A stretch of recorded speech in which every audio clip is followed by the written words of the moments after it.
Bonjour et bienvenue dans cette nouvelle vidéo. Aujourd'hui, nous allons voir qu'est-ce qu'un franchiseur. Un franchiseur, c'est celui qui détient la marque, l'enseigne, comme Picard, McDonald's, KFC par exemple, et qui, pour se développer, fait appel à des entrepreneurs qui ouvrent donc des franchises et qu'on appelle par conséquent des franchisés. C'est personnellement moi ce que j'ai fait avec l'enseigne Naturhaus, je suis donc franchisé. L'enseigne Naturhaus qui est espagnole est arrivée en France, elle a voulu se développer sur le territoire et pour cela a fait des contrats de franchise, elle a fait appel à des entrepreneurs qui donc signaient un contrat de franchise, ouvraient des magasins et développaient l'enseigne sur le territoire français. Moi j'ai commencé en 2009 et 10 ans plus tard nous avons atteint le nombre de 14 magasins avec ma femme. Mais pourquoi une entreprise décide d'être franchiseur? Quel est son intérêt? Bien en fait, en devenant franchiseur et en faisant appel à des franchisés, elle se développe beaucoup plus vite. Ce sont les franchisés en fait qui ouvrent les magasins, qui font les travaux, qui choisissent les locaux commerciaux, et ce sont aussi les franchisés qui ont à leur charge les coûts fixes et variables comme le loyer, le salaire des employés et le marketing au niveau local. Un franchiseur a des droits comme vous imposer le respect des procédures par un cahier des charges très strict. Et c'est normal, puisqu'il faut que dans tous ces établissements, tous ces magasins, les procédures soient les mêmes, comme l'accueil du client, la vente des produits, les peintures sur les murs, la décoration, etc., etc. Il a le droit de vous faire payer des redevances, un droit d'entrée, des royalties. Par exemple, le droit d'entrée va souvent servir en fait à financer votre formation initiale, payer les formateurs, la salle de formation, et les classeurs, les documents, etc. Les royalties par exemple vont surtout servir à financer les animateurs réseau, les personnes qui viennent vous voir sur le terrain pour vous aider, vous accompagner, et aussi pour faire entrer de l'argent dans les caisses tout simplement pour le franchiseur. Le franchiseur a le droit de prendre des décisions stratégiques sans votre accord, comme par exemple augmenter les prix, vos prix fournisseurs, de retirer un produit du marché, ou en tout cas de vous rajouter d'autres produits en catalogue. Il peut décider de changer la charte graphique de son enseigne, il peut décider des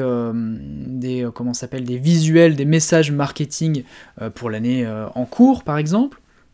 Et ça sera à vous de l'appliquer sur le terrain sans que vous ayez pour autant forcément votre mot à dire. Évidemment, dans les réseaux de franchise, il y a un dialogue et le franchiseur a tout intérêt à écouter ses franchisés, mais en tout cas, il a le droit de prendre des décisions stratégiques sans forcément consulter ses franchisés.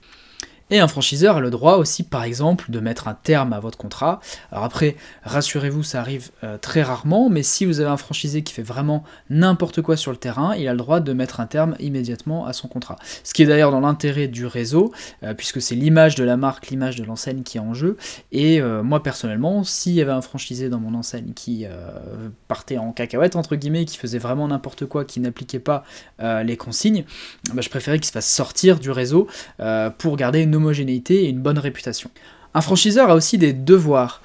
Il a le devoir de vous prouver que son concept est rentable. Avant de rejoindre le réseau, c'est au franchiseur de vous montrer que son concept marche, et pour ça il y a des documents très stricts à respecter et à vous communiquer avant la signature du contrat de franchise, qu'on appelle notamment le DIP, le document d'information précontractuel. Il doit surtout aussi vous transmettre son savoir-faire. C'est très bien d'ouvrir un magasin, un KFC par exemple, mais c'est quand même mieux de savoir comment ça marche, donc ce sera lui de vous transmettre ses connaissances, son savoir-faire. Il doit vous former au préalable, il doit vous former aussi pendant le contrat de franchise, avec des formations continues. Il doit également animer son réseau. Ça veut dire quoi concrètement? Ça veut dire qu'il y a des animateurs qui vont passer dans vos établissements. Encore une fois, que vous soyez fleuriste, agent immobilier, vous ayez un garage automobile, vous allez avoir des animateurs qui vont passer vous voir et qui vont vous permettre de vous auditer, de voir si ce que vous faites fonctionne bien, qu'est-ce que vous pourriez améliorer, etc. etc.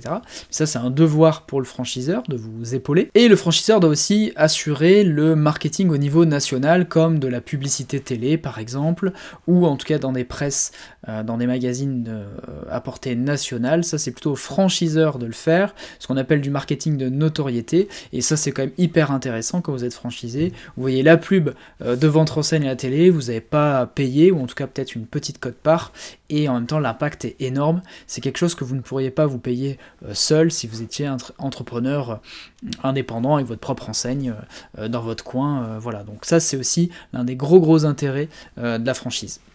Et c'est un devoir du franchiseur d'assurer le marketing national. Si le franchiseur fait bien son travail, c'est-à-dire qu'il assure au niveau de l'animation, de son développement, de ses formations, de son marketing, et ben c'est le chiffre d'affaires et les bénéfices des franchisés qui vont augmenter, tout simplement, en tout cas si le franchiseur n'est pas trop gourmand, et vice versa, si les franchisés sur le terrain font bien leur travail, le réseau va se développer de par son notoriété, le chiffre d'affaires global va monter, donc le chiffre d'affaires du franchiseur aussi, et donc tout le monde est content, c'est ce qu'on appelle une relation gagnant-gagnant. Moi ce que je vous conseille avant de rejoindre une franchise, c'est de bien choisir votre enseigne, bien choisir votre franchiseur, et je vous donne un conseil tout simple, c'est de contacter les franchisés du réseau qui vous intéresse, d'en contacter au moins une dizaine par exemple, dans des régions différentes, et savoir si tout simplement ils sont contents au niveau de l'enseigne, de leur franchiseur, de leur chiffre d'affaires,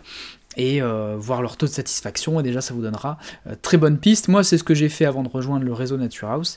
Bon, j'ai été conforté par les autres franchisés en place, donc je me suis lancé tout simplement. Merci d'avoir regardé cette vidéo. Si vous l'avez aimé, n'oubliez pas de liker juste sous cette vidéo. Inscrivez-moi en commentaire vos questions sur la franchise en général, sur le franchiseur en particulier. Si vous avez déjà eu envie d'ouvrir une franchise, ça m'intéresse énormément et je vous répondrai le plus rapidement possible. Abonnez-vous à ma chaîne YouTube si vous voulez des conseils business chaque semaine. Vous pouvez également me suivre sur Facebook, Instagram, Twitter ou LinkedIn. Je publie régulièrement des posts, des conseils au niveau business, entrepreneuriat, investissement. Si vous voulez aller plus loin avec la franchise, allez sur ma plateforme e-learning mastery.business. Vous allez voir toutes mes formations premium. Il y a également une formation gratuite qui s'appelle Changer de vie avec la franchise. Merci encore et à bientôt dans une prochaine vidéo.